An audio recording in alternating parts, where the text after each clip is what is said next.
Hi friends, this video shows how to boot Android TV or Google TV into safe mode. Please don't forget to subscribe this channel. Please like and share the video. First go to settings. Select settings icon from top right corner.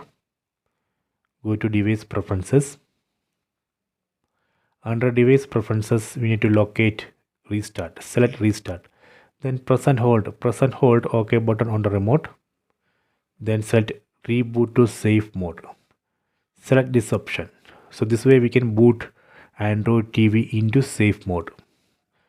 Let me explain what is safe mode. In safe mode, TV will disable all third-party applications which we have installed from Play Store or apps installed using Android APK files. It will disable all those third-party applications. It loads only the default applications. That is a safe mode. Let me explain how we can use this safe mode. Assume that your TV has some problem. In that case, you can just go to safe mode, then check the problem.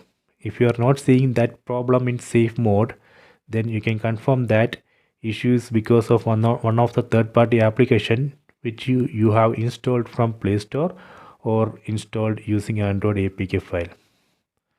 Then you have to go back to normal mode, then uninstall or delete that third-party application, then restart the TV. That way you can fix that issue. So that is a safe mode. Using safe mode we can debug issue and fix issue. So I hope you have enjoyed this video. Please check it.